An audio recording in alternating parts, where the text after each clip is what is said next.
Big TV. Talking right here.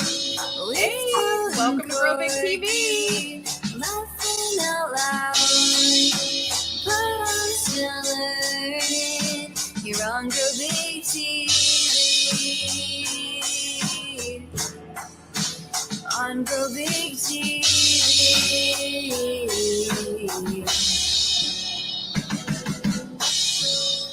And here's Joe and Corky.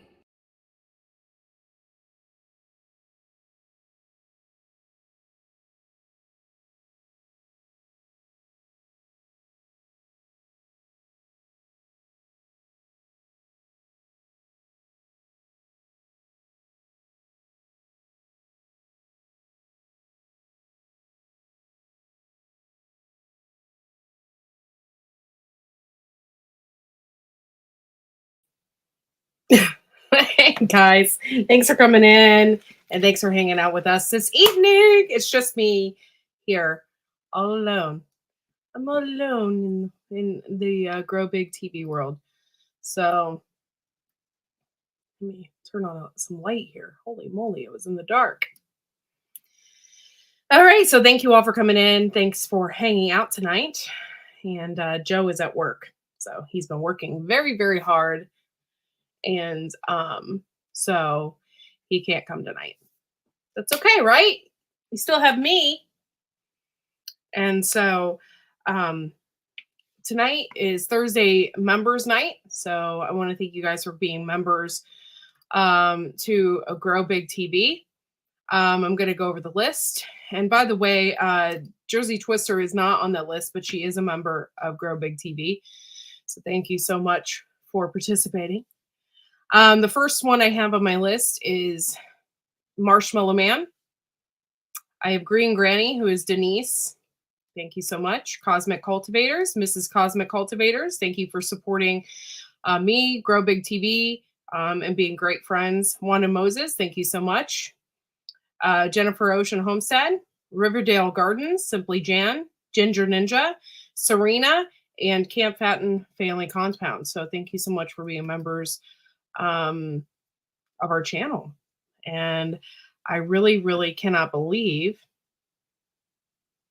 it's been this, like, it'll be a year in November, and things are just going by really, really fast here. So yeah, special thanks to all the members. You guys keep it going. You're the reason why we are doing this. So thank you so much. Really appreciate it. Okay, so first people in the chat was Marshmallow Man. Thank you for being here. Jay Dixon, thank you for being a moderator. Rick, thank you for being here. Let's see. And Jane Doe, thank you so much. Guys, make sure you share us out and let people know that we're live. Can't really do much after that.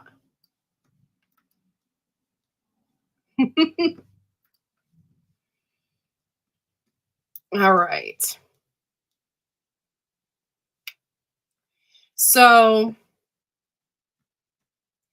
okay. So what I wanted to talk about a little bit about tonight is, I wanted to talk a little bit about cucumber plants because, sorry, I got a message right now. So give me 1 second. Oh, okay. So what I wanted to talk a little bit about was cucumbers, because cucumbers always seem to be the issue this time of year. And it's because it's hot. And when it's hot and your plants are stressed, they're susceptible to things like downy mildew and things like that. Now, I've heard a lot of things about downy mildew and how you can prevent it. I have never been able to, or I have been successful at preventing it. I think I did it once on some sugar pie pumpkins that I had planted. So I've never really been 100% successful, but there are several things that you can use. One of the things that you can use is hydrogen peroxide. There is a concoction that you can make of hydrogen peroxide and some water, and you can put it in a garden sprayer and spray it on there. Another concoction is using milk. A lot of people use milk because of the acid in it. And it's supposedly supposed to do that. Now, I don't know what the difference is between using raw milk and regular milk. I guess regular milk has more sugar in it than raw milk does, but a lot of people use milk. And another person that I had read up was using milk powder, like a protein powder. And I don't really know how that works. I have never used it, but if you have used it, let us know because I'm very, very curious how that works. And another thing, oh, let's see. Sorry, I'm ignoring the chat. Hello, Rick. Thank you guys for being here. Let's see. Another thing that I've heard is that people use baking soda. Now, my father-in-law used baking soda on his plants not too long ago, and on the road again. I don't know if Joe's even listening or not. I have no idea. But a lot of people are using baking soda on a lot of their items, a lot of the things. But my father-in-law used baking soda on his plants and it burned them up. So if you guys use baking soda out there, how do you use it? How do you put it on? I'm curious. I've never used it because I've always been afraid because they say not to use it. So I heard some people are using baking soda to cure their powdery mildew. But right now, this time of year, I even had somebody message me and say, hey, what is going on? They didn't have powdery mildew or anything like that. But what they did have was just stress from it being so hot this time of year. And I said, well, a lot of people do this, and I do it as well, is I trim up my cucumbers. I trim them up from the bottom and make sure that there's airflow. And I do that with my tomatoes too. I do that with a lot of plants. I trim them up a little bit. That way there's no secrets underneath. There's no, hot air. Just you want the airflow circulating through there and down there. So you could see like they were starting to get a little crispy and stuff like that. So I just told them, I'm like, you need to prune those. You need to prune those, get the leaves off the ground, give it more air. And if you use a lot of things like Sevin dust and stuff like that, you're not going to have the bee population. You're not going to have those, bees. You're thinking honeybees. You're thinking bumblebees and stuff like that. Those bees are very obvious in your garden. But what about those little teeny ones? What about the sweet bees? What about all of those little teeny bees? And honestly, I haven't seen a whole lot of honeybees this year. I haven't seen any honeybees. I've seen a lot of bumblebees, but the most bees that I have seen are those little teeny like leaf cutters and the sweet bees, all of those local bees that are actually getting in my cucumber plants and helping it along. So don't forget about those. So, powdery mildew is a common fungus that affects a wide variety of plants. Hey, Built on a Rock, thanks for coming in. It is easy identified and appears as a light gray or white powdery spots, usually found on infected leaves. Yeah. So just be careful, but it can also be found underneath or on stems, flowers, or fruits or vegetables. Yep, I've seen it on, like if you leave a cucumber on too long, I've seen it. So, oh my God, it's so hot in here. Give me a second. I got to turn on a fan. I turned it off because I thought I had too much noise in here, but oh my gosh, I'm burning up. Give me one moment.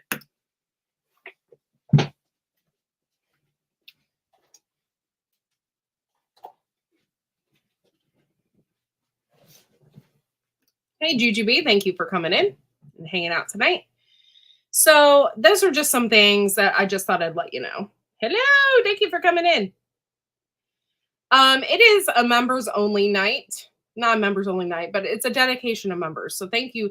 If you are a member of Grow Big TV, I do want to thank you for being a member and hanging out with us tonight.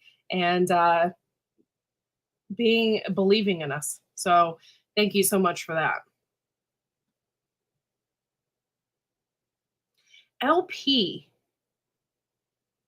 Is that the same LP that I know? Now I'm confused. There's lots of LPs.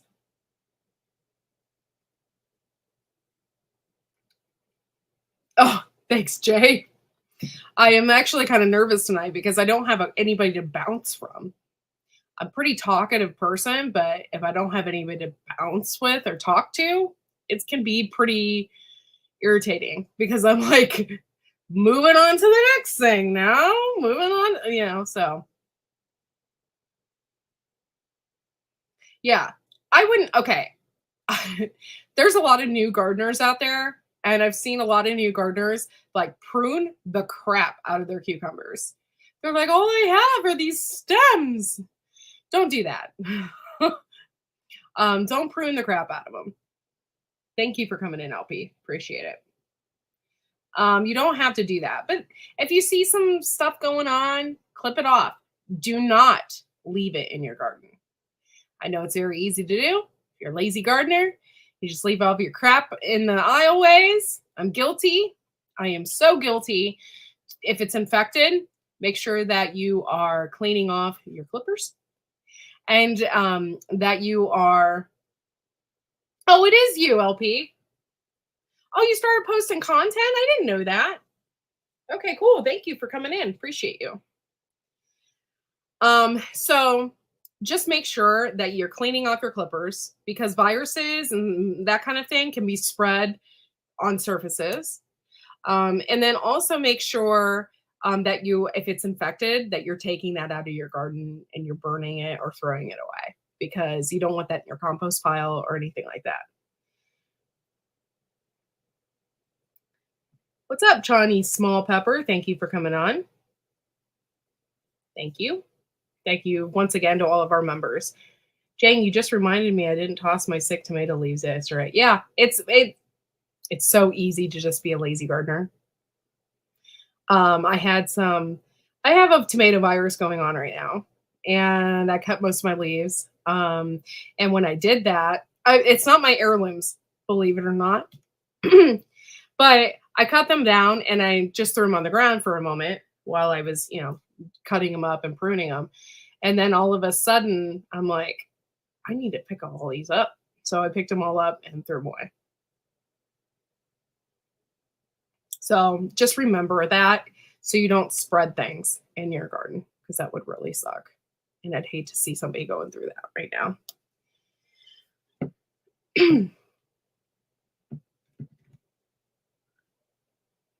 That's really cool that you have a channel, LP.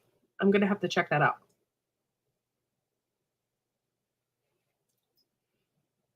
Okay, so another thing I wanted to talk about tonight was this book. I don't know if you ever have read this book or have seen this book. I love this book. I have things highlighted in this book.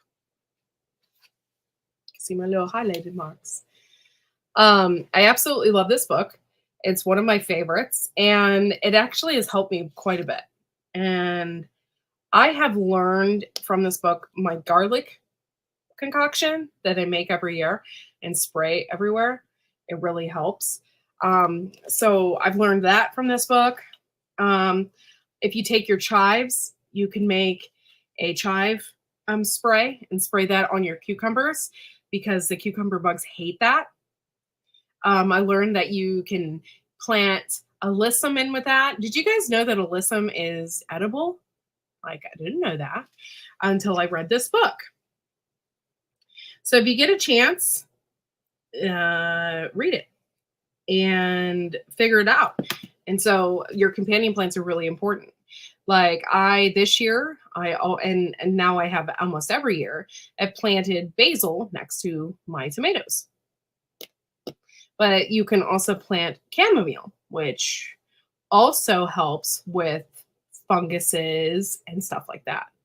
So reading this book will actually open your mind a little bit to the gardening and be like, oh, well, I can't plant asparagus with, I can't think right now, but I can plant asparagus with corn. They don't get along. and stuff like that. So you want to be able to harmonize well.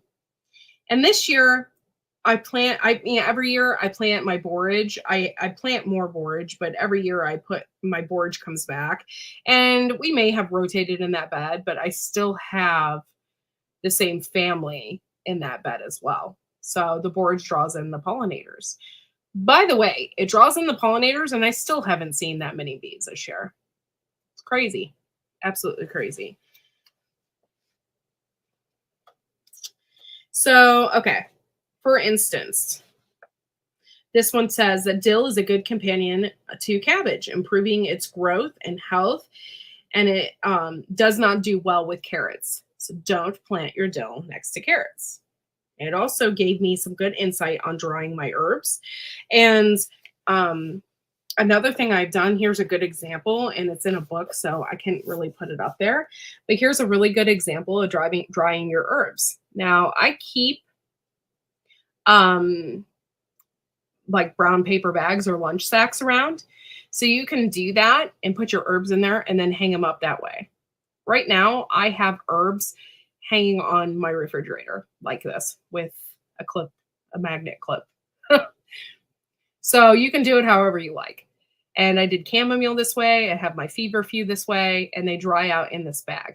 And then that way also you don't have to worry about it being everywhere. So if it's something that like oregano or what can be really messy. Basil can be really messy, I think. So if you put it in here and it starts crumbling, or even if you can shake it up a little bit, you'll get all the stuff at the bottom of the bag.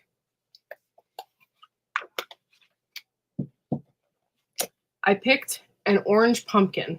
Oh, make that 2 orange pumpkins, she said. Wow, you already picked your pumpkins. That's crazy. My husband and I talked about it, and I don't think we're going to do pumpkins very early. I think we're going to wait. I think we're going to wait till like June to get our pumpkin started, because we noticed like around here and a lot of the pumpkin fields and stuff, they wait way longer. And some of their pumpkin stuff is not even mature. And so I planted mine right away, and I shouldn't have done that. I should have waited. Oh, were they volunteers? Yeah. I had that one year. It was funny. I had bought a huge gourd and I set it outside. And of course I let it rot there. Like I didn't take care of it right away. So all of the seeds and everything reproduced another gourd. So I had a gourd vine in the front of my house. I don't think it produced anything though. It was kind of funny. Yeah, rosemary is another one that drops the leaves. I've cut down at least 150 sunflower plants from the garden, which I feed to the goats. Oh, I have around 100 more to cut.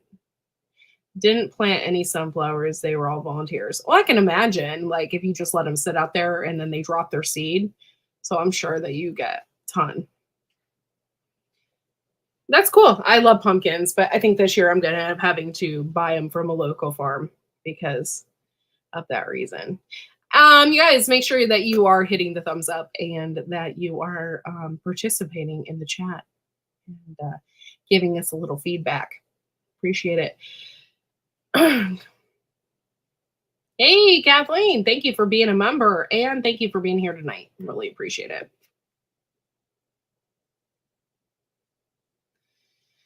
Great to be. A gourd can become ungorgeous after being left to rot. Yeah, totally. Yeah, I shouldn't have did that, but I didn't. It got to be too cold, and I don't do cold very well. So if you have this book, I highly suggest getting it. And I mean, it's not something it's cheap. It's a really cheap book. So I would definitely get it. There is a series. There's Carrots Love Tomatoes and Garlic Loves Roses. So I definitely suggest getting this book and taking a look at it and reading it. It's really, really interesting. Like this, it says onions. It says onions and all members of the cabbage family will get along with each other. They also like beets, strawberries, tomatoes, and lettuce. Chamomile, and onions do not like peas or beans. And I assume it's because peas and beans are like, they need a lot of nitrogen. So they're going to draw from the soil. So I've like highlighted so much stuff in this book. And it's just something that you can use as a manual. And it tells you what to do with goldenrod, flax. There's fruit trees in here. It talks about 2-level planting, protection against snails and skunks and root maggots and all different kinds of stuff is in this book. So I highly suggest getting it. One year, a friend gave me about 10 pumpkins from the store to feed my goats. I stored them in the garden until I cut each one up. Next summer, I had volunteer pumpkins. That's good. I heard of it, but still haven't gotten it. Definitely need to grow my garden line. Yes. And it's a really inexpensive book. I think it's like $12. $12. You can get it on Amazon. And I think you could even buy it used. I think I bought mine used, actually. I never really have ever bought a book that's not used. So something to think about.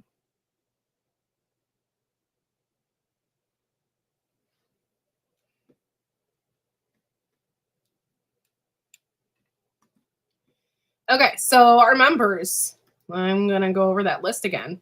It's the Marshmallow Man, Green Granny, Denise, Cosmic Cultivators, Mrs. Cosmic Cultivators, Wanda Moses, Jennifer Ocean, Homestead, Riverdale Gardens, Simply Jan, Ginger Ninja, Serena, and Camp Patton Family Compound. Thank you guys for being members to Grow Big TV. We appreciate you. And thank you everyone for coming.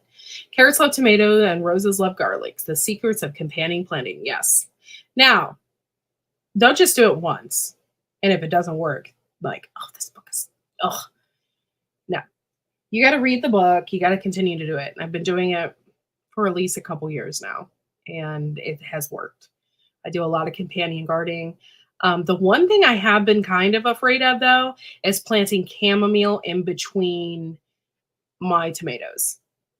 The reason why is because I don't want it to impede on my tomatoes. I was like worried about that a little bit. Plus, I don't want it all over my garden. So I was a little worried about that. I don't want to create more work for myself. So that's why I haven't done that. But I have done basil. Oh, is she Built on a Rock Homestead? I'm sorry, I did not see that. And oh, Jersey Twister is another one. They are not on the list, but they're on the list.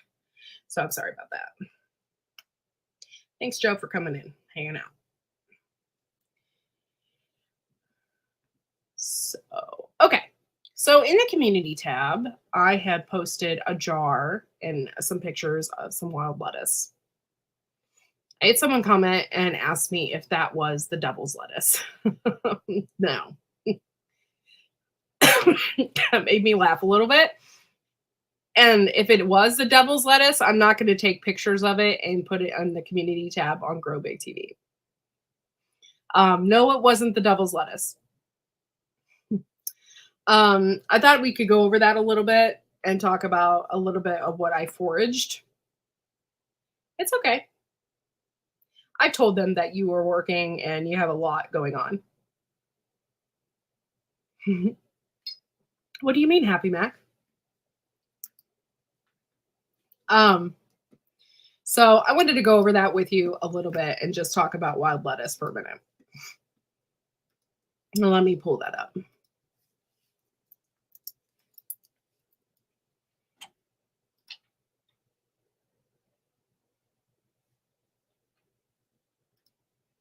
And let me get it up here. This is a little different than what I use. Just taking me a second. I just did a blatant Google search. This is wild lettuce, and it's kind of weird. And this is what kind right here that I picked. There's several different kinds. But you can tell by the leaves. Okay. Except whatever. The cookies. Okay, we're still on the same page. Just in case. Well, why not? You have no idea when you would need that. Okay, this plant is related to common lettuce and Lactucia sativia. But as its common name suggests, it is a wild species. Wild lettuce is cultivated in Australia, France, Germany, and Scotland, and can be collected from the wild across the southern United States, where it has become naturalized, and from northern and eastern Europe. Opium lettuce, by the way, it is here in Ohio. It only grows in certain areas, and I do have it here. I don't know how it got here, but we do have it here in Northeast Ohio. Okay, so it is called opium lettuce. There is no opium in it, however. So opium lettuce, another common name for wild lettuce, harkens to its milky latex substance. I don't know if you guys have ever used or ever bought plants like milkweed, or like when you were younger, remember like snapping them and all the runny stuff came out of it. That is the kind of like the substance that's in wild lettuce. Thank you for coming in. So, okay.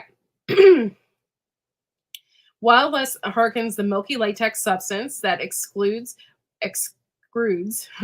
when the plant is broken, which was prepared as a substitute for opium in the 1900s by physicians. The preparation from the wild lettuce was described in the United States as dispensatory of 1898, although the prepared latex resin from the plant is purported to have some of the same properties as opium. The effects are much more mild and is not chemically related to any of the opiate drugs. So they do call it opium lettuce. However, there's no opium in it. It is a powerful pain reliever though. So what I did with this is, okay, so I literally saw a 6-foot tall plant of this. I did leave it because something just told me that why is it 6 foot tall? Why is it that big? And it just didn't feel right taking from it. So I didn't take from it. So I did see other ones. So I did take those and I cut them down. And then when I brought them home, I washed them up really good. And then I made a tincture out of them. Making a tincture is so easy, guys. You can do it with pretty much anything. One day I would like to take it a step further and actually make resin balls from it. You can do that, and then you can just pop it into your tea, or you can pop it into your coffee or whatever like that. I am not in excruciating pain, so I've never had to actually use this stuff. But you can put it in, you can use vodka. You got to make sure that the vodka is not over 100 proof. It can be, I'd prefer 80%. So you use 80% vodka, probably the cheapest stuff that you can buy on the market. I, for some reason, could only find this Kentucky vodka stuff, and it was super cheap, and it was the right amount of proof that I needed. So I poured that in there with the lettuce. Now, this particular lettuce, I've seen multiple things on the internet. One of them was they took it and they ground it up really fine, and then they poured the vodka in there. I didn't do that. I didn't feel like I should do that. It does make sense because then you're like slicing it up and you're getting that, they call it latex, out of the plant. So I didn't do that. However, when I put it in the jar, I just took a knife and I kind of chopped it up a little bit.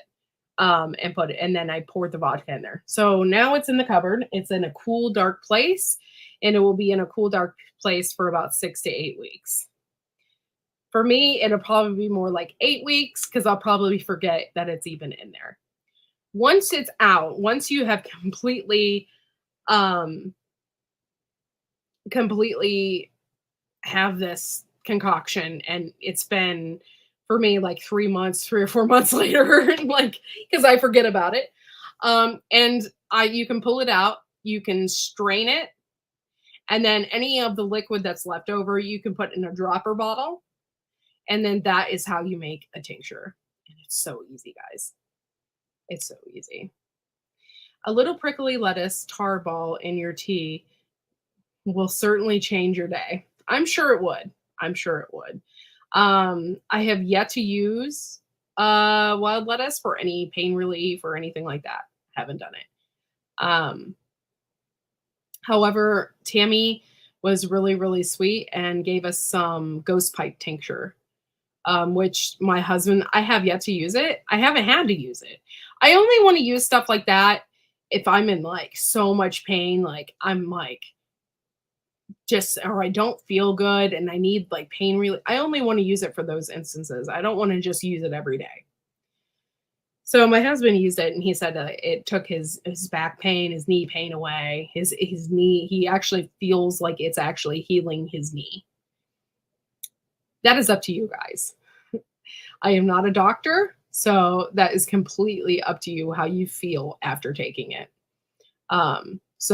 But yeah, it is not marijuana, not even in the slightest. So it's not the devil's lettuce. This is wild lettuce. It grows everywhere. It grows wild. However, when you guys are foraging and you're foraging for this stuff, be careful where you're picking it from. Wild lettuce tends to only grow on roadsides because they love horrible soil, horrible, nasty soil. Because it can actually not work because it burns up the plant. You don't want to use that. You want to use 100 or lower. You don't even want to use 100. I would use an 80 proof. Yeah, you don't want to use a super high vodka.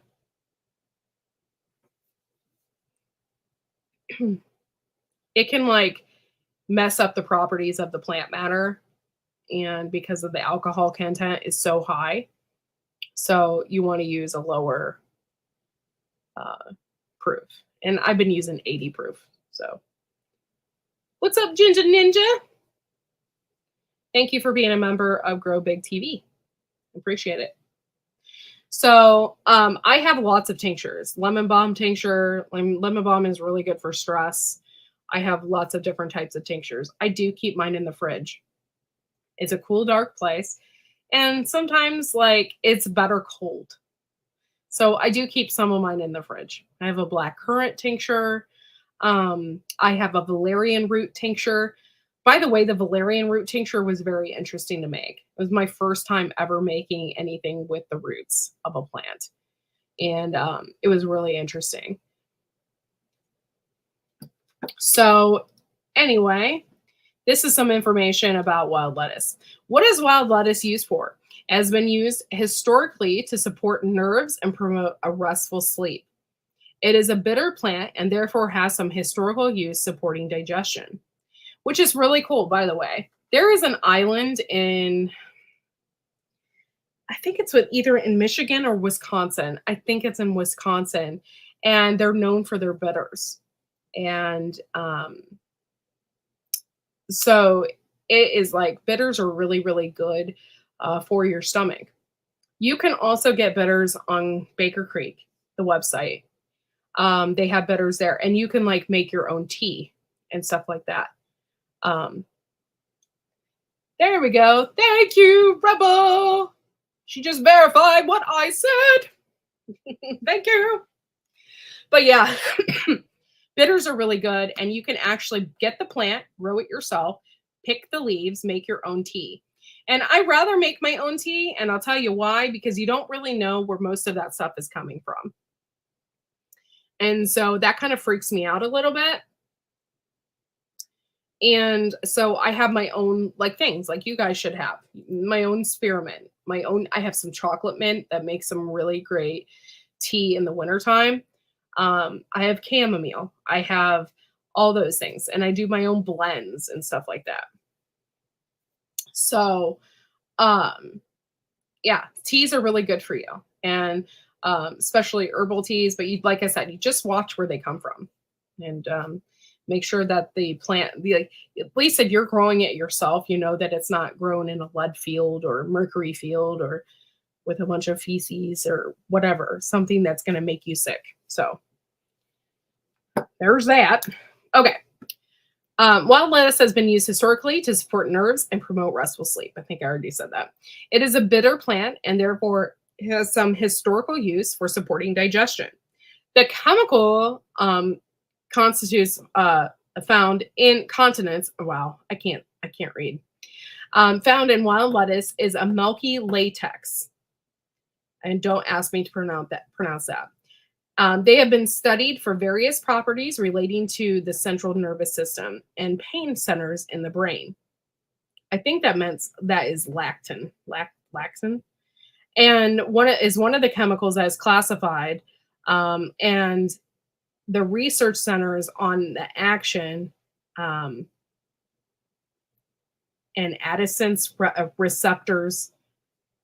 Oh, I don't know what that word is. Augments. So I really don't know like what exactly it does to the brain. Here you can, it shows that you can actually buy it. $30.99 is ridiculous for some turmeric, just to let you know. But yeah.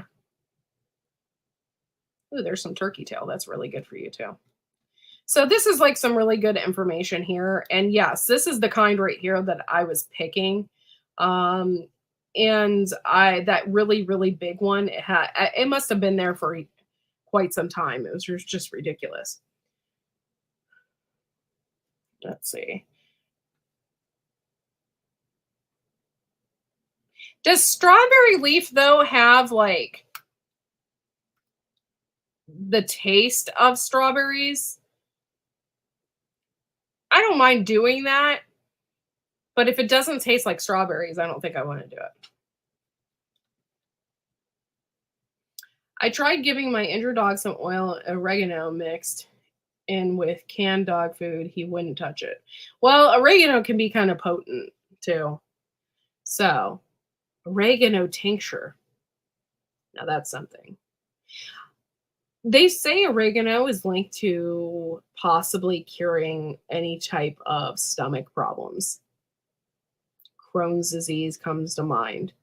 So I don't know. I'd be interested in trying it to see how it affects my stomach because I have some major issues. Oregano also can be used as an antibiotic. Please don't quote me on some of this stuff. Like, I'm not a doctor, so don't like go out and say Courtney said that it's going to cure me of cancer, because that's not the case.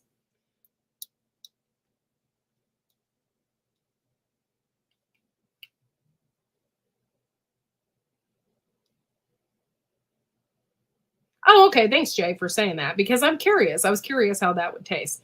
Definitely need to dry my herbs. Do you always rinse your own herbs? Silly question.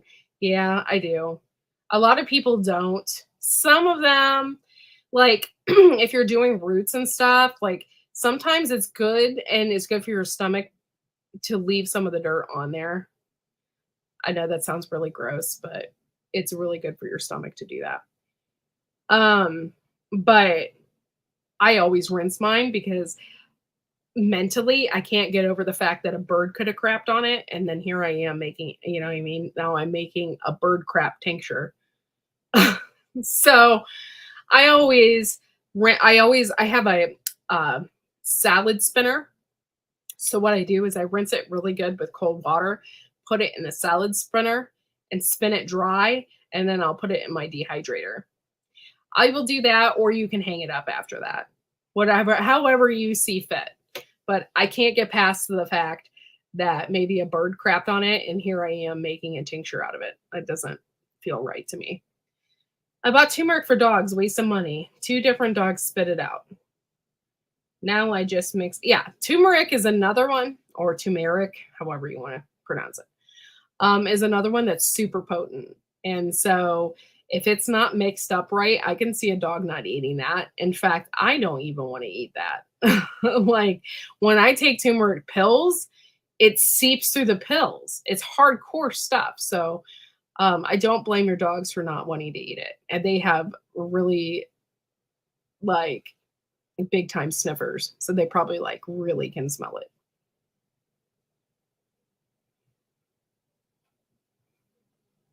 Yeah, it's not being late. I just whatever floats your boat, however, but I'm such a picky person and I'm especially with my food.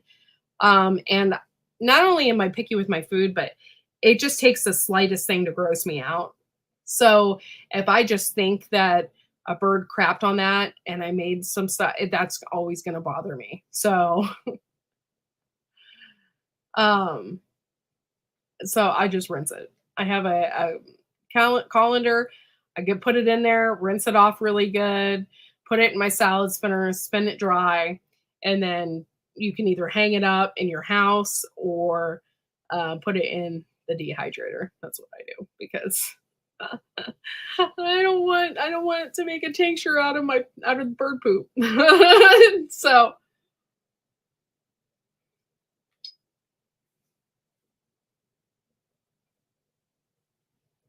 yeah, it did get disease. That it was my sickum.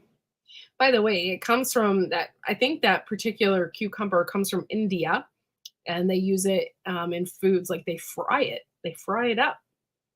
Um, but I have a couple of them out there, and I'm gonna pick them tomorrow. They're very weird looking, very weird looking, and yeah.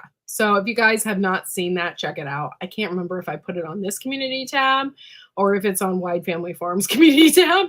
I've been doing a lot lately. But it's a really, really cool cucumber, like super cool. And you definitely want to check that out. And yeah, it's a little diseased right now. Well, like go back to from the beginning of this call or chat, we were talking about cucumbers and people's cucumbers right now. They're just getting diseased because it's hot out and you're watering every day and there's just a lot going on. So I trim the leaves up as much as I can and I'm just going to let it go. No big deal. I'll clean it up. Oh, it was my short. Okay. Sorry. I've been doing a lot of stuff today. Okay, that's weird. Yeah, it's a very weird cucumber. That's why we decided to pick it or pick it to grow, not actually pick it from the vine. But if preserving, I think it makes sense to wash first. I'm just making it for me, use herbs for me. I might eat straight off the plant. Yeah.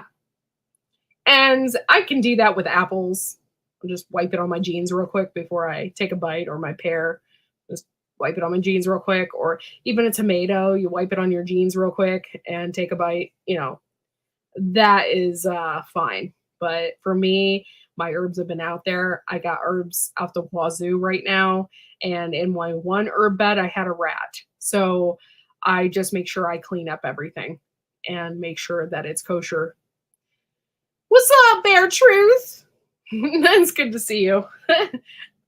We are now Facebook friends. Isn't that nice? So thank you.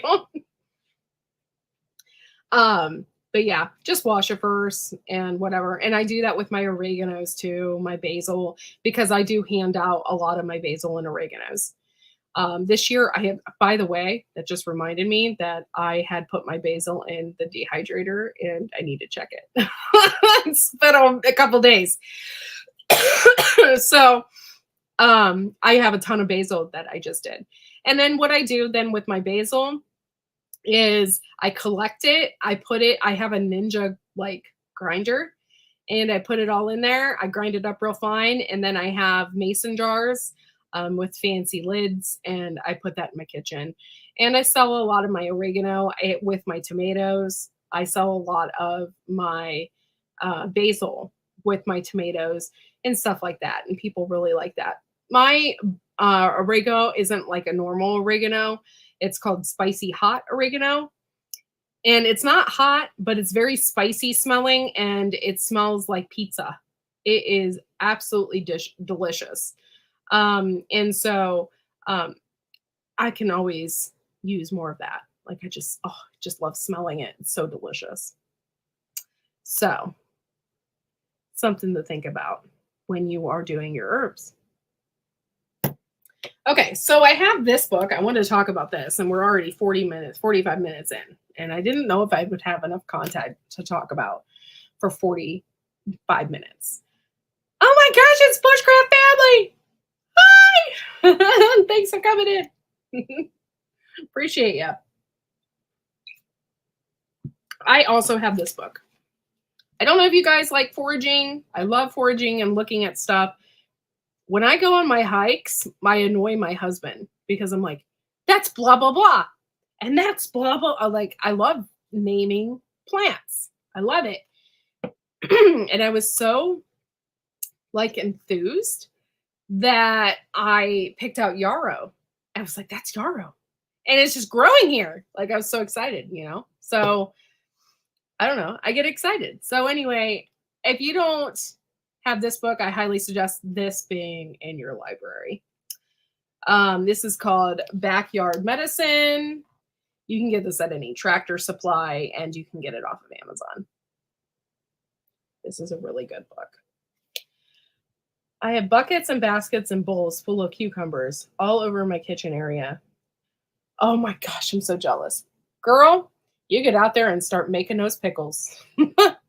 I have a really good, I need to get that to a friend. I have a really good pickle recipe. That was my great grandma's. And I've been using that. And I put them in the fridge. And they last for 6 months in the fridge. And they're delicious. Delicious.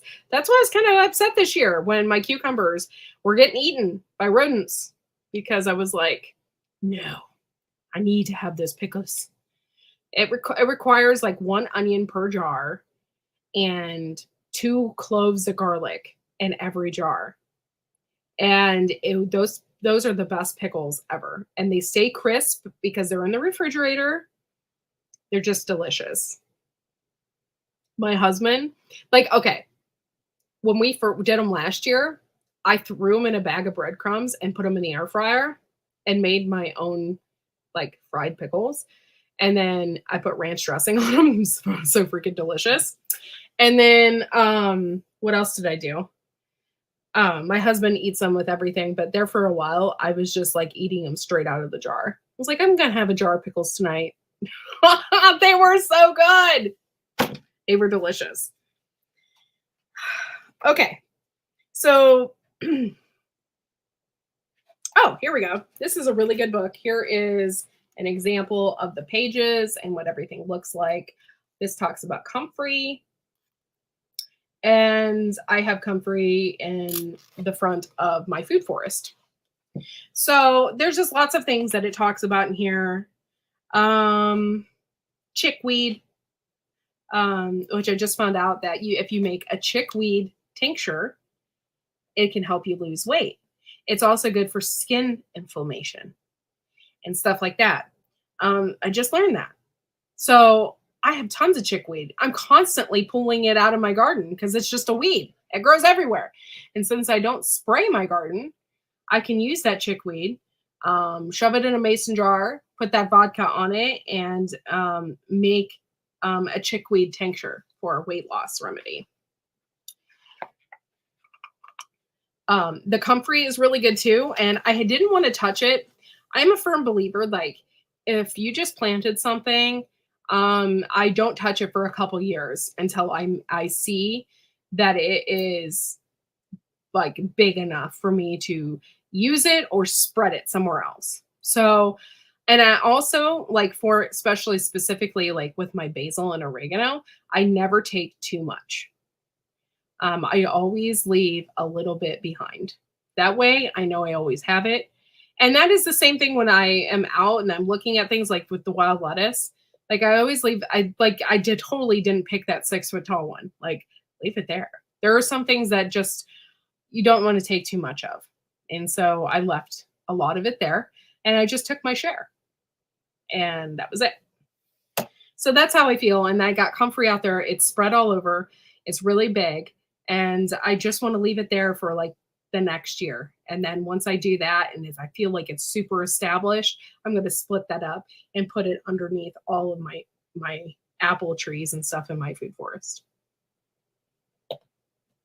Oh, I'm sorry. That sucks. I actually thought I wasn't going to get a comfrey this year, but all 3 of them came back. The one, I think a deer ate it. And we don't have a whole lot of deer this year because our apple, like last year was the year for apples with us. We did 100 pounds of apples last year. And this year, mm, but we also trimmed a lot of our apple trees back. So that probably had a lot to do with it. Another thing, it tells you how to do, it shows you how to make birch leaf tea. It shows you how to do that in this book. Oh, here's Yarrow. There's just a lot of things in here. Oh, here's mallow, marshmallow. So it just shows you how to do a lot of things in here. Hops, honeysuckle weed, just some really good stuff in here. So I highly suggest getting this book, and it gives you, like, I think I got it. Yeah, definitely got it from this book. This is talks about cherries and how, like, you can actually make a tincture out of the bark, and you can put the bark in vodka or whatever, and it makes like, it's good for like sore throats and stuff like that. It has that cherry flavor. So cherries are really good for you, and good for your kidneys and stuff like that. But it's really good for like your sore throat. So you can, use it for stuff like that. Something to think about in your book library, cool stuff. And I got a ton of it. So I might be talking more about that in the next few weeks because, one, I don't have a partner. Joe is not here. And it's like using a little bit of my knowledge and what I know. Joe knows so much about the soil. So he knows 10 times more about the soil than I do. So I've learned a lot from him this year and what I'm doing to my garden. So I know a lot about herbs and tinctures and how to make medicinal medicines for your own use, for not going to the doctor and stuff like that. Hello, thank you guys for coming in and hanging out. I really appreciate it. It's been a long day for me. My son I don't know, he's just had a horrible streak today. I don't know what it is. He was horrible at my mom's house, horrible here, just horrible. So I was dealing with that. And then finally, I think it was because he was tired. He keeps waking up so early and then not going and taking a nap. He doesn't take a nap, he gets angry. And then I have to deal with it all day. So he went to bed early. He just passed out. Well, here I am, like, it's going to be a lovely day again tomorrow. So now this place, this Gaia Herbs that I was showing you about, I have never bought anything from them. I was just using their information for the wild lettuce. So if you were curious, I have never bought anything from them as far as their medicines and stuff are concerned. Sounds like Bear Truth when he doesn't get his nap. Are you a grumpy bear? Bear Truth.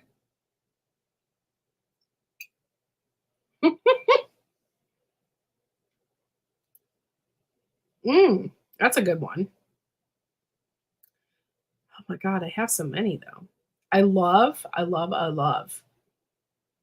chocolate mint. I love spearmint. I think those smell amazing. And I like to use those. That for me, there's nothing better than a strong mint tea. Love it. I love all my teas extremely strong. Like I leave the bags in there. I let them steep for like 5 minutes. I love them strong. So I like those, but my favorites and that I use almost every time I like make spaghetti or anything like that is the oregano and the basil. I can't be, just ask my wife. But yeah, I think the mints to make teas and stuff, and then the others to actually cook with.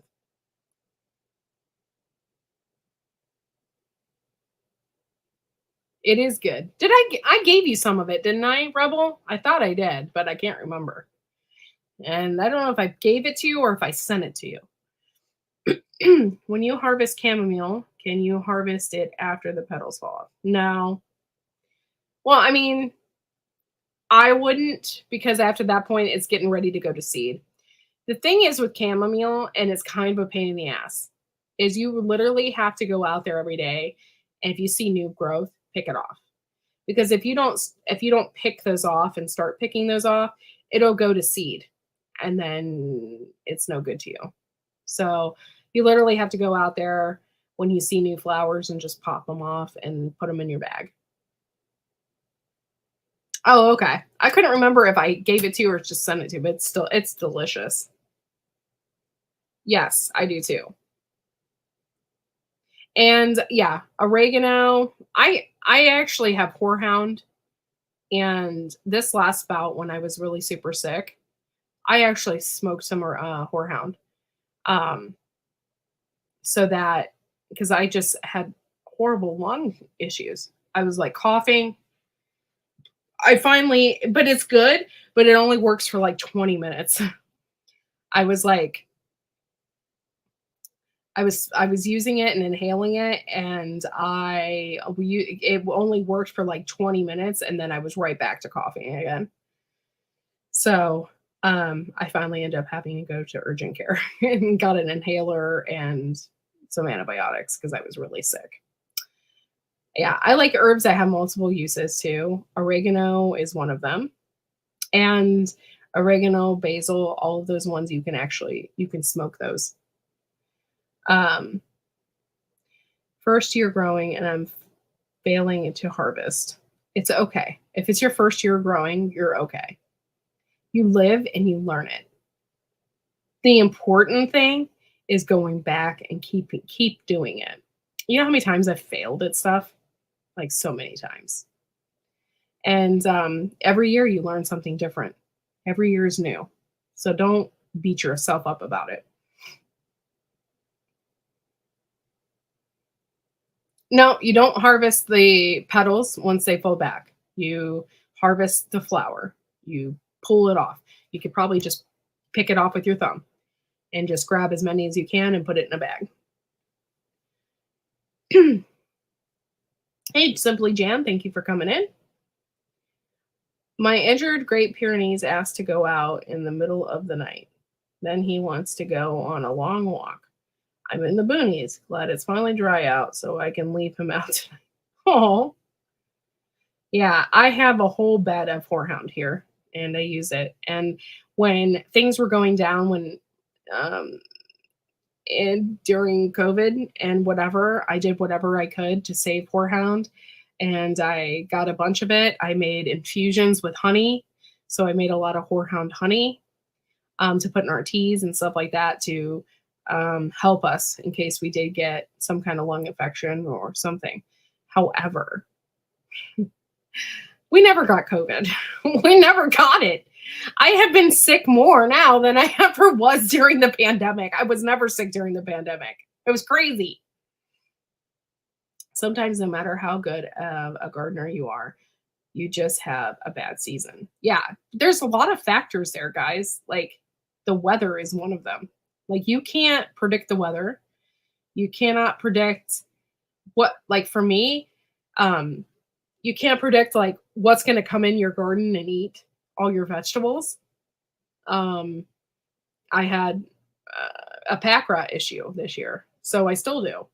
Praying to God they don't eat my cucumbers that I have out there right now, So everybody has something different. No one is perfect, and if they say they're perfect, they're full of it. They are full of it. This year I had the right balance. I don't know what I did, but I didn't have any bug pressure, which is amazing. The only pressure I had was rodents.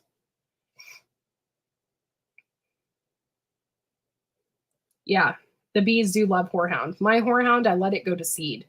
I'm just really, really hoping that it comes back. But I have more seeds of it, but I'm just hoping that it comes back. I know the one year I let it go to seed and it never came back.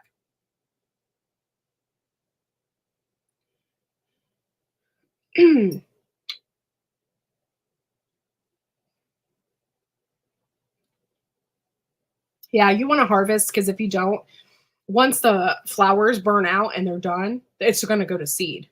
And you don't want that. You want to keep harvesting it. For me though, I have to really be careful. I if I want it to come back the next year, I don't harvest too much. You have to harvest just enough so that it can go to seed and come back next year. So it's a very delicate balance. Yeah, it was frustrating for me. It was my first time growing it when that happened. So I had to get more. And my husband built me a really small bed because I didn't want to put it in my herb beds because I know it's just like mint. So it'll just spread everywhere. So he made me a separate bed for it. And so far it's doing good. It did go to seed, but I'm just like, hope it comes back. Hope it comes back. Yes, they are. I've seen a lot of things where people like I've seen pictures and stuff of people with their earwigs are just decimating things. I had no idea that they would do that. It's crazy. My struggle this year are groundhog earwigs and early tomato blight in that order. Yes. Okay. So early tomato blight, I don't know if you have planted tomatoes in the past, but that can come, it just depends. It can come on like your seed or your plant or whatever that you bought from a greenhouse. It can come that way. It also can come from a contaminated seed of sorts. So that can happen. Contaminated soil, stuff like that. So you got to be really careful. It's really funny that you said that because the one plant that I have that has a virus right now is the one that my mom bought. She bought a big boy or a better boy or something and from a greenhouse and said, "Oh, plant this," you know. So we did, but that is seriously the only one that's getting that tomato virus. The only one. So makes you wonder. But in the past, I've had issues, and I've had issues with heirlooms because they're not as powerful as a hybrid. So I have bought hybrid seeds, and I've been growing those, and so far everything's good. But I still have an heirloom section in my garden. I have a huge heirloom section. Yes, they are. And I that's why I buy Ricolo sometimes when I'm sick. Ricola or whatever it's called. And that has horehound in it as well. And thyme. Thyme is a great antiseptic.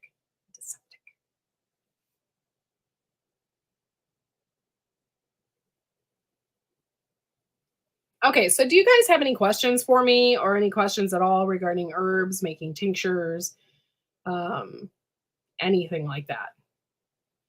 And by the way, thank you guys for our members. I really appreciate you taking the time to be a member and joining us. We don't really have a whole lot of member content because we're new, but every little bit helps and helps grow Big TV. So it's good stuff for us. So we can expand even further.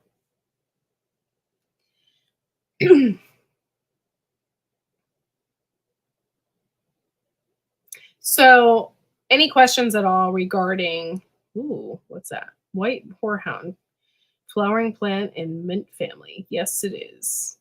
Thank you for putting that out there. And yes, the one way you can tell if it's a part of the mint family, and that is in most herbs, is it has a square stem. So if you put it on your between your finger and you roll it, and you can feel all four corners when you're rolling it, that is part of the mint family. And usually it's edible. My market tomatoes are doing really good. They're just not ripe yet. So I'm just waiting for them to go ripe. And as soon as they are, I will be putting those out to sell.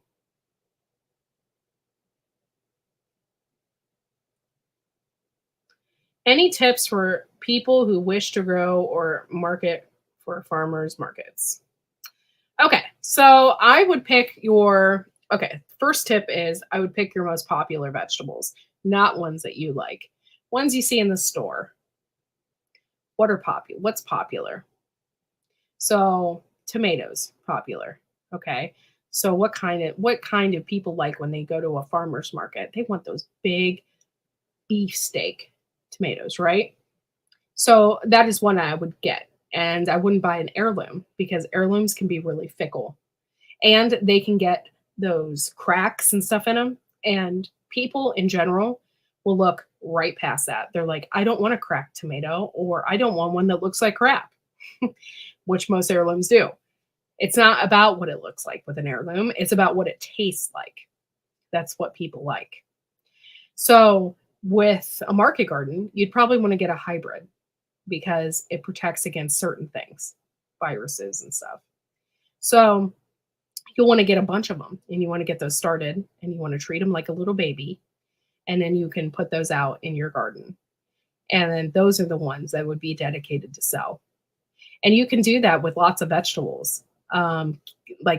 People love kale.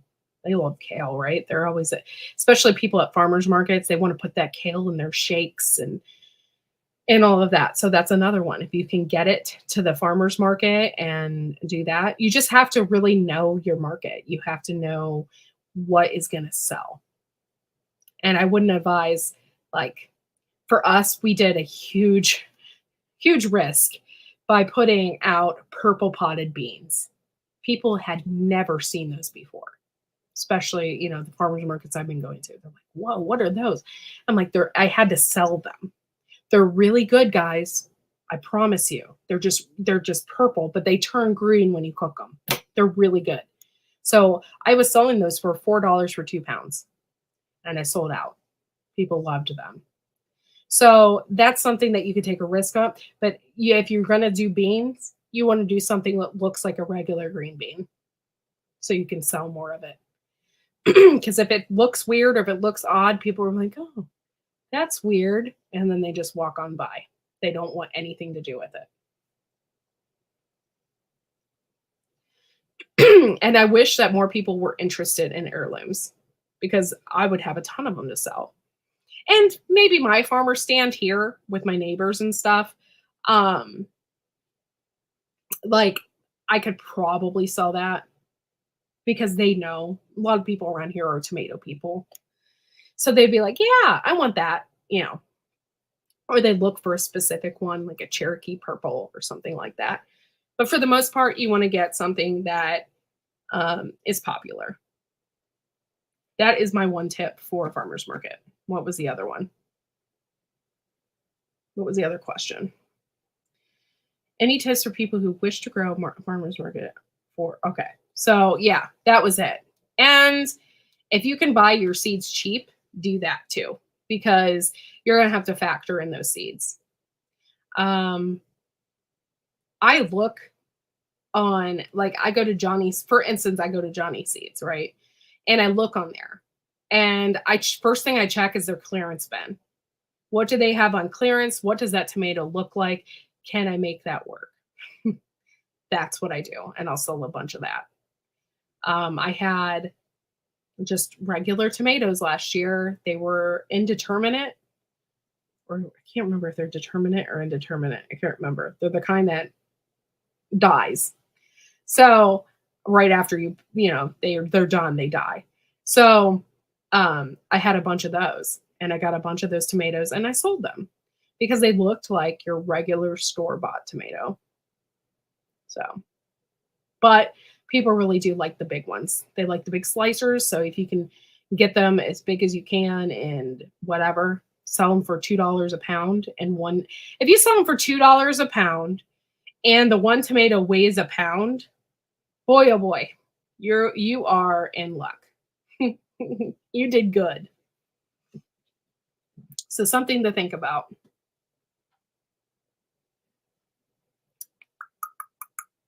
Terry, thank you for coming in. And Duval City Girl Gardner. City Girl Gardner. Thank you for coming in. Can't talk. Really appreciate you. Thanks, guys, hanging out with me tonight. And okay, so what other questions do you have about market gardening? If you can do little simple things at market gardening, one of them is really, really cool. Like if you have oregano and basil and stuff and you plan on selling that, you can package that up into little bags. You don't have to have a license for that or anything like that. You can just sell that, put in little bags and be like, okay. And you know what's really weird? A lot of people at the farmers market really loved paste tomatoes. A lot of people want to get those paste tomatoes and they want to make their sauces and stuff, but they don't want to go through the hassle of growing all that. So that is another thing. Like if you can sell your paste tomatoes, that is really something that people flock after. And I never thought that. I never would have thought that. But I had some paste tomatoes last year that I wasn't going to use. So I put them in the farmer's market and people bought those before they bought the other huge tomatoes that I had. Lavender is a good sell. Yes, it is. Yes, it is. And I suck at growing it. But if you can get it to grow and you can sell it, have at it. Because people do. They flock after that too. But yeah, just check out like my if you're planning on doing, like, say for instance, I want to do farmers markets next year. Well, this year I'm going to go to every farmers market in my area. I'm going to scope them out, check out what's up. Okay, well, this chick, she has this huge garlic, which we bought last year and we grew it this year. Well, this year I'm going to try and sell that garlic. I'm going to go to other farmers markets. I'm going to reproduce this garlic. It was so easy and it didn't hardly cost me anything. And that sold. So you go and you just look around and see what people are selling. Cut flowers right now are all the rage. So if you want to plant a cut flower bed, I know somebody that is selling flowers for $7 a vase or $7 a bundle. Cut flowers are really, really all the rage right now. People just love them.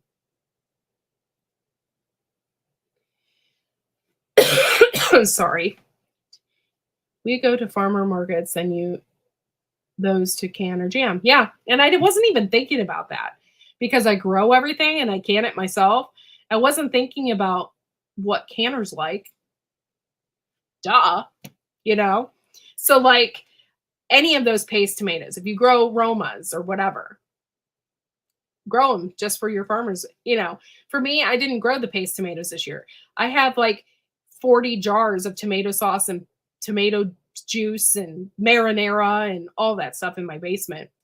I don't need to grow it for another few years. So I didn't grow it this year. But if you want to, then, okay, I don't need that this year. So I'm going to grow it this year and I'm going to try and sell every single tomato that I got. Do it. And it doesn't have to be super expensive. Doesn't have to be expensive. Bring your grocery bags to put them in, or it doesn't have to be over the top. I see so many people, they go to the farmer's market and they have a truck, a really cool truck. They got a sign out. They got a huge tent. It doesn't have to be that expensive. People just want what you are growing and they want it. They think farmer's market, they think natural, they think organic, they think all of that. So Grow Big TV, some of your channel members are now here. It might be a good time to read the members list. Oh, good idea. Good idea. Hold on. I got it right here. Okay. Members list. Dun, dun, dun.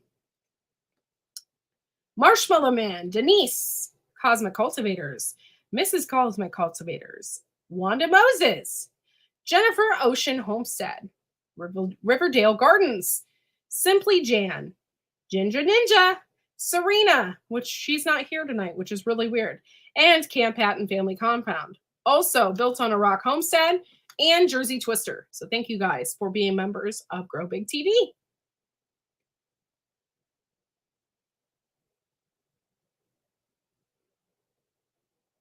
Oh yeah. Somebody, okay, I didn't know this. I think I did know this and I wasn't paying attention or something, but the cukes from the store you can't use to pickle because they have something on the outside. I didn't know that. So if you can find pickling cucumbers somewhere and somebody has like a bunch of them, get them. So you can do that because I didn't know that. And that, yeah, if it makes it harder, it's the wax. Thank you, Terry. Yeah, I did know that, but I didn't know that. I'm like, I don't know. I don't know what I was thinking, but I've never done that or tried to attempt to do that. I just wanted to grow my own because I think about it. And that's another reason why I've never made my own like kimchi or sauerkraut because I haven't grown it myself. I can't imagine buying it from a farmer's market or something and they sprayed it. Even if I wash it, I'm essentially like making sauerkraut that had chemicals on it. That just, you know what I mean? So I've never even thought about it, but yeah. So just be careful out there. Make sure that you know what you're buying and that you don't buy like $100 worth of pickling cucumbers at Walmart and then realize that you can't pickle them. I wish I had that issue this year, but I still might because I am going to do a second round of cucumbers. Even though I have, you guys, I am so lucky. Thank you, Jesus. I am so lucky. I had a rodent issue and I waited forever for my cucumbers to come on because they were even eating the little nubbies. I was so upset.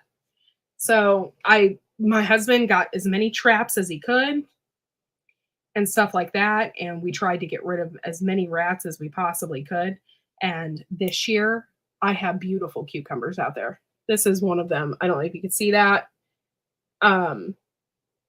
Yeah, probably the best. I mean, they're about 8 inches and I got like a bunch of them on there.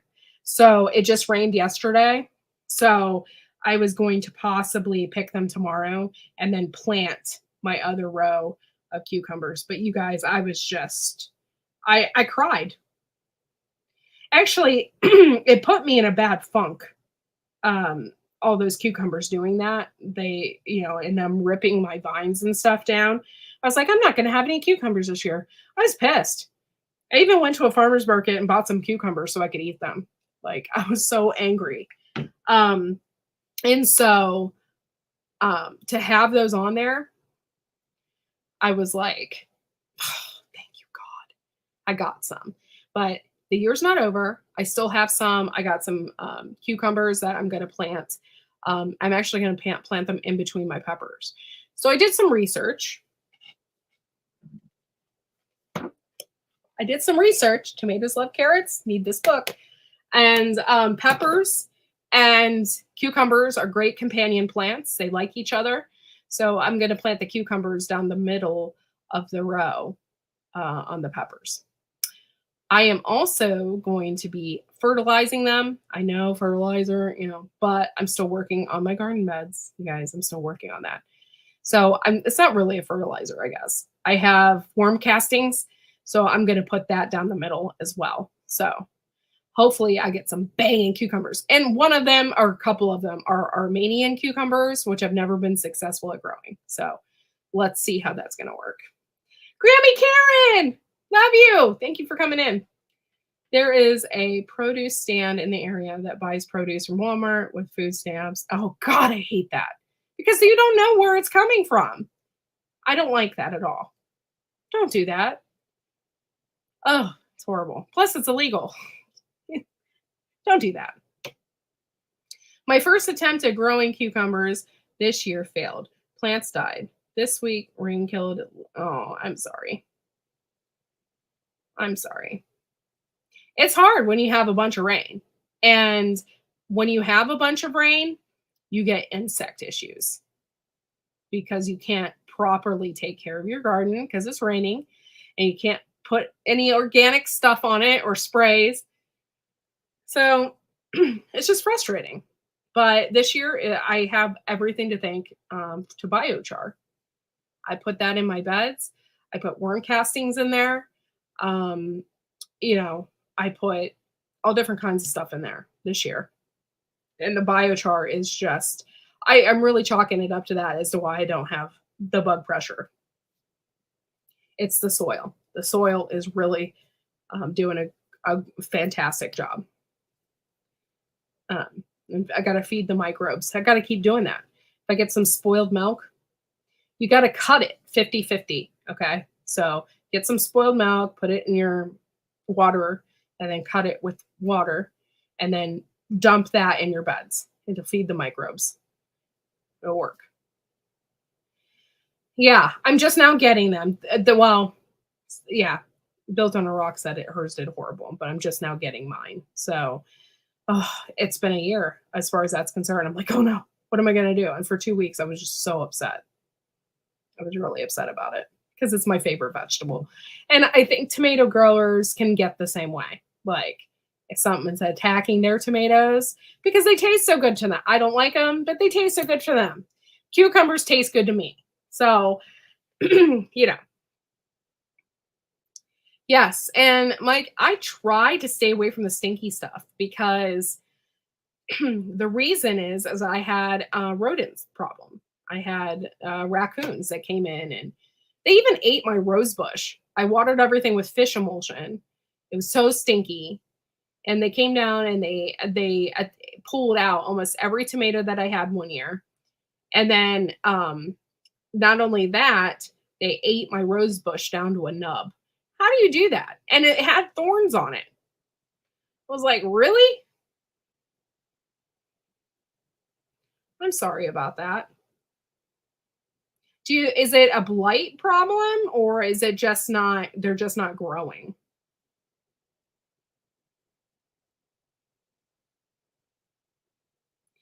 Yeah. So I just try to stay away from anything that's really super stinky in the garden. I try really hard not to use that.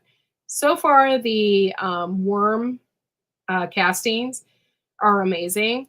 When the raccoon or whoever, I don't know if it was a raccoon or if it really was rats. I think it was rats that really, they chewed it down. So they pulled off all that. So after that, I cut some of the leaves up, I pruned them, and then I took some worm castings and I put that all along the bottom of my cucumbers. And they grew so much. They grew so much. So I was hoping that that would keep them healthy, to keep them. We had no rain for weeks and hot weather. Now it won't stop raining. Oh no. That sounds like a disaster. I'm so sorry. I'm sorry. Is there a hurricane happening as to why everybody's getting so much rain? I don't know. I thought there was, but now I'm not sure.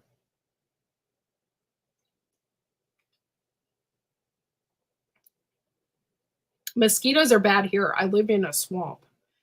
The entire back portion, even the back portion of my mom's house is swamp. So mosquitoes are always bad here. They'll light you up.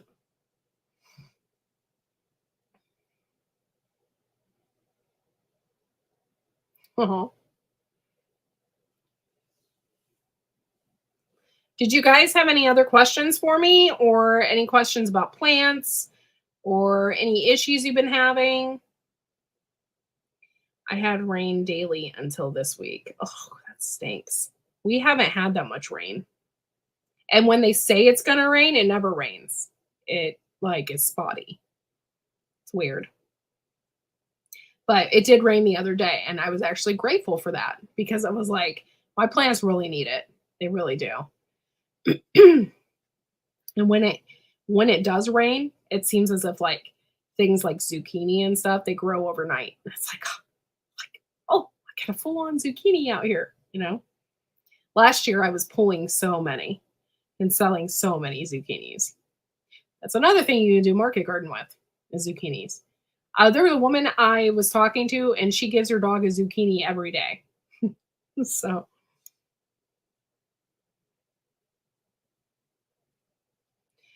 I've only watered 2 times this summer, counting today. Oh, Lord. See, I've had to water every day, pretty much, unless it rains, obviously, but I've had to literally water every day. Oh. Oh, it rained in Sydney, huh? Tomatoes, how much to water? Mine are just starting to fruit. I heard less water or sweeter. Okay. Okay. There's several methods. If you have them in containers and you have them in um, raised bed, you want to water them every day when it's really, really hot. You want to water them every day, especially if they're in a container. They could dry out really quick. If they're in the ground, for us, we don't water them at all. We don't water them. That gives them the flavor. And we were talking about this on Tuesday with Boots and Bounty, Casey. If you want to harvest your tomatoes, you want to do it at noon so that they are drier, that all the water is out of them. So that way you have a better tomato. Because you don't want to do it right after it rains or during the rain or anything like that. Because what it does is it swells up your tomatoes. But I have 2 different things going on. I water my heirlooms because they're in a bed. I water those every day. That is the bed that I had issues with Blossom Enron and stuff like that. So I fixed all that. Now I'm getting beautiful, beautiful tomatoes. It's called Tomato Lane. So,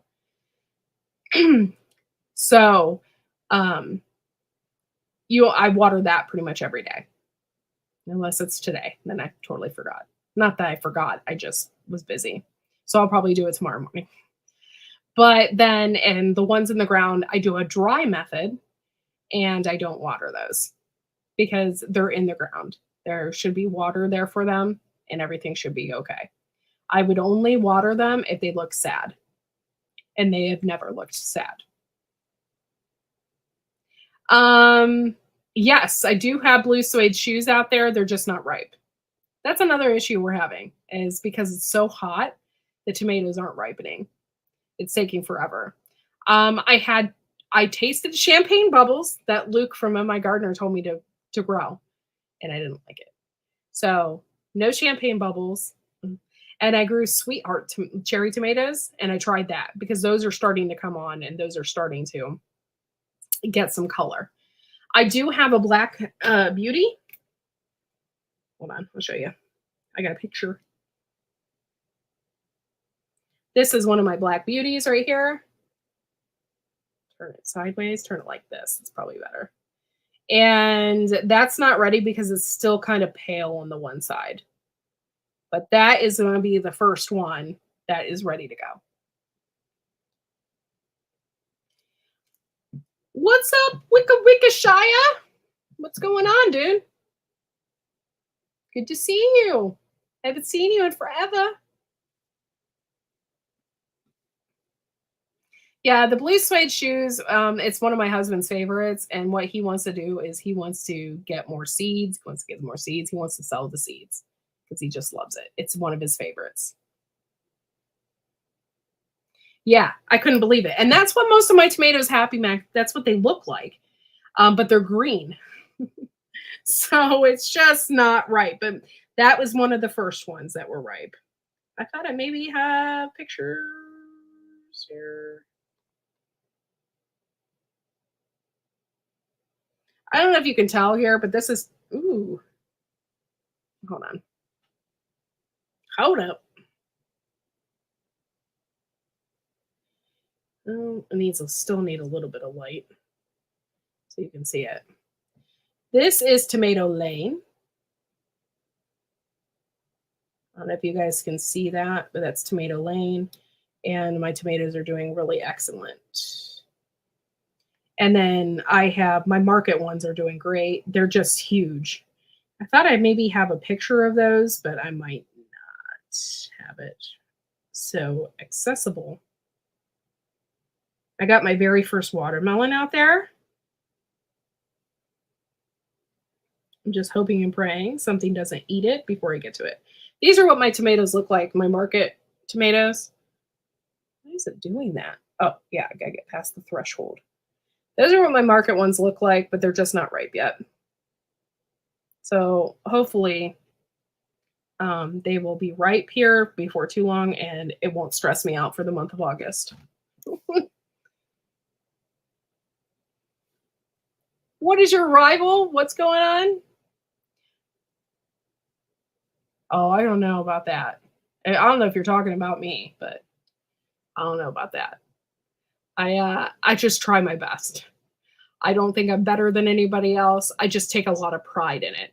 So that may come off a little bit arrogant, but it's not really. I just love gardening and I take a lot of pride in it.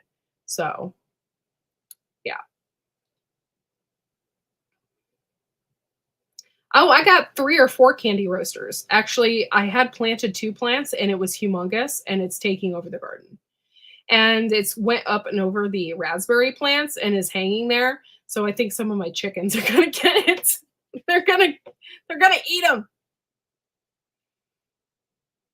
Oh, Wickeshire. Okay. I was like, it's not me.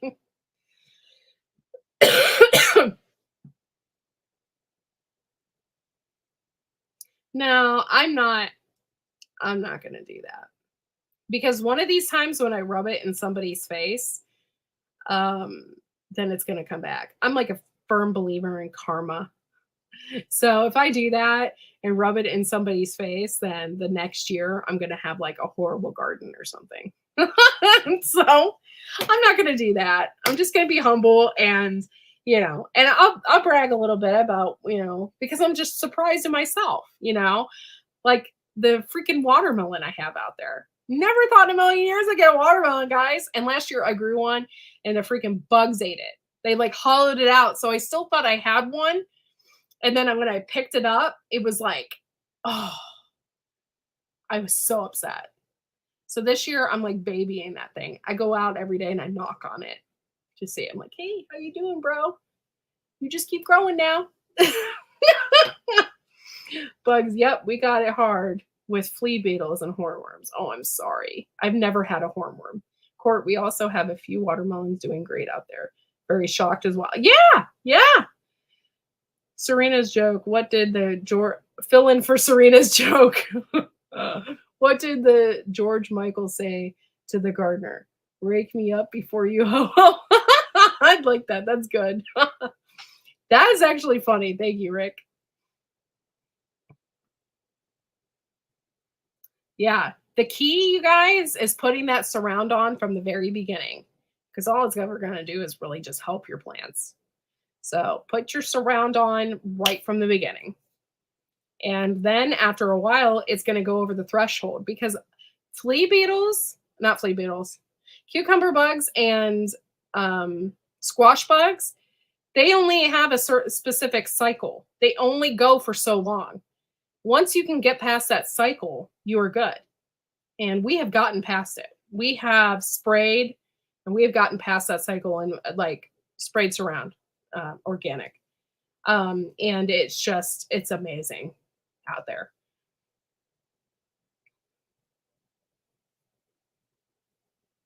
I don't like to say how good my garden is doing with bugs, because next year I'll have yes, that's it. Bushcraft. I'm a firm believer in karma. And if I brag, if I'm too braggadocious, next year I'm going to like, I have no bugs, and then next year I'm gonna have a shit ton. So yeah, no. You're just gonna be humble and just pray and be like, thank you, Lord, for giving me what you got. And then next year, please, I hope I have a great garden. I have these tiny, thin, long peppers. Are there? I tried one. I was on the ground shaking. It was so stupid hot. It was like a drink. Oh my God, what are you doing? You can't do that. Oh, you got try to get your kids to eat them? That's horrible, Wickeshire. Naughty. Our cucumbers never happened. Last year we overflowed with cukes. Yeah. Thanks, Jay Dixon. Yes, if you guys know what Surround is, there is the link to look it up. But I highly suggest it. It's wonderful stuff. Wonderful. And you want to do it from the very beginning. Tiny, thin, long peppers. Are they cayenne peppers? Now I'm wondering what you got. Cayenne peppers have a really good flavor, but man, they hit you hard. But I just love the flavor of them. They're really good, especially in a taco. I could see Billy rolling on the ground after eating a hot pepper. Yeah, I could too.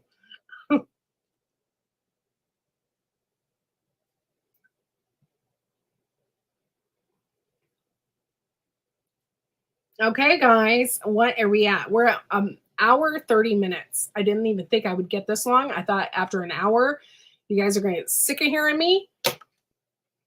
But the books we talked about tonight are Carrots Love Tomatoes. Highly suggest getting this book. It really helps you in the garden. And this one for foraging and just knowing what plants are. Backyard Medicine. So 60,000 copies sold. So check out this one. Really good books to put in your bookshelf catalog, wherever you keep all your information stored. Sharon was in the AC. Sharon is smart. Yeah. Cayenne peppers are delicious. Delicious. Just hot, but delicious. It's one of those ones you're like, I'm eating this, but I can't stop eating it. My mouth is on fire, but I can't stop eating it. Like, it's one of those. But I love each and every one of you. Thank you for coming in and sticking with us tonight, even though Joe's not here right now. He will be back. He just has a lot going on, and his other job gave him more time. So he's basically working like 3 jobs right now. And so he has a bus driving job that he's working. And then he's working the other job that gave him more time, I think like 6 months or something. And then he's doing that, but he's still Ubering too. So there's just a lot going on. And then Joey had surgery. So, just we're not shutting down shop. Nothing bad's happening to Grow Big TV. It's just we're busy. He's busy. He's got a lot going on in his life. So just remember that. No big deal. And I hope you enjoyed my little chat tonight. And we'll probably have these for the next couple weeks. I think he's doing great. I don't know as of right now. I just know that he came home and he was doing good. So thank you, Jane Doe. You're such a sweetie. I miss everyone. I didn't think I would. I do. Is that weird? Yeah. Maybe. Well, I missed you, Wickershire. You just dropped off the face of the planet. No idea what you're doing. Where you're going. We don't know. So yes, we missed you.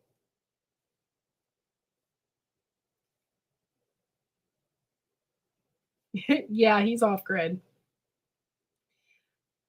Okay, so with that being said, I'm gonna hit the road and get moving. But I want to thank each and every one of you for coming in tonight. Also, I'm going to mention the members one more time.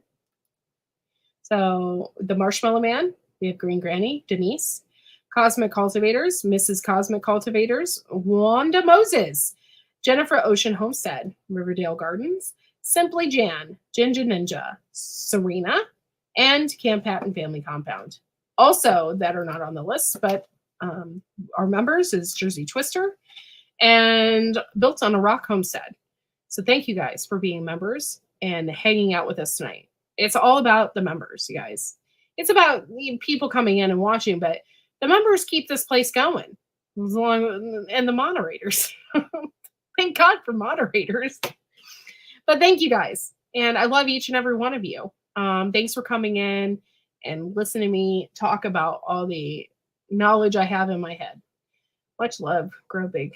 Grow everything. Failures mean grow more. Grow hard. And harder. Yes, that's true. Yep, it does. It makes you more special. You're just so special to me. I love you. Okay. I love each and every one of you. See you all next Tuesday when I go live. I might have another herbal book that I want to talk about. So something that you could put on your list. I have a ton of herbal books, guys. I could do this all the time. You'd get bored of me, but I could do it all the time. So we'll see you all on next Tuesday, and that's 8 p.m. Eastern Standard Time. Yeah, like, subscribe, share me out, and we'll see y'all then. Bye.